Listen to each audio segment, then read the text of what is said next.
आज हम बात करेंगे 12 जुलाई 2023 के करंट अफेयर्स की। तो सबसे पहले देखिए, हाल ही में भारत ने वर्ष 2024 तक किस देश को आलू आयात की अनुमति दी है? तो भारत ने भूटान को 2024 तक आलू आयात की अनुमति दी है। और ये जो है, भारत ने आपूर्ति को कमी को देखते हुए 2024 तक भूटान से आलू आयात की अनुमति दी है।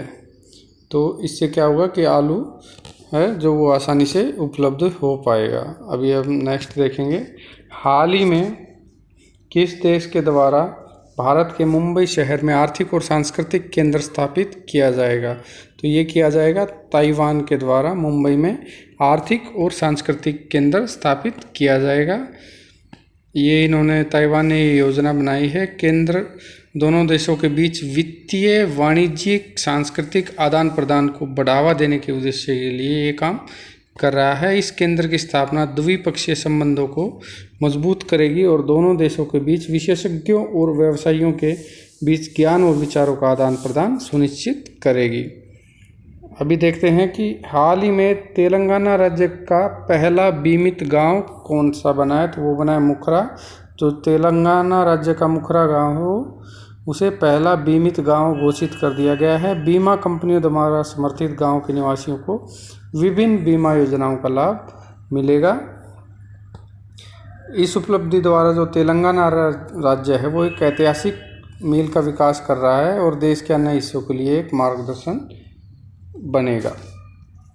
आगे हम देखते हैं, हाल ही में फ्लिपकार्ट ने पर्सनल लोन के लिए किस बैंक के साथ समझौता किया है?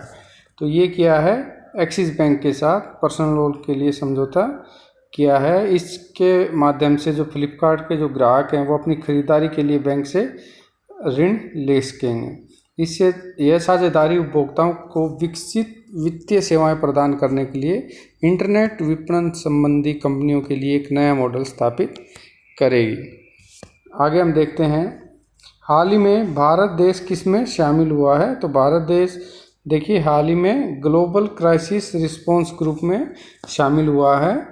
ये एक अंतर्राष्ट्रीय संगठन है जो आपातकालीन स्थितियों और आपदा परिस्थितियों में अच्छी तरह से तैयारी और सहयोग सुनिश्चित करता है।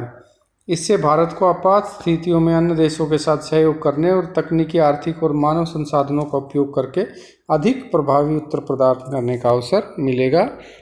देखिए, हाल ही में नीदरलैंड के किस प्रधानमंत्री ने अपने पद से इस्तीफा दे दिया है? तो मार्क रूट जो नीदरलैंड के प्रधानमंत्री थे उन्होंने अपने पद से इस्तीफा दे दिया है। वो प्रधानमंत्री के रूप में 10 वर्षों तक रहे, तो उन्होंने इस्तीफा मार्क रूट ने दे दिया है। अब हम आगे देखेंगे, हाल ही में अंतर्राष्ट्रीय वित्तीय सेवा केंद्र प्राधिकरण IFSCA के नए अध्यक्ष के रूप में किसने पदभार ग्रहण किया है?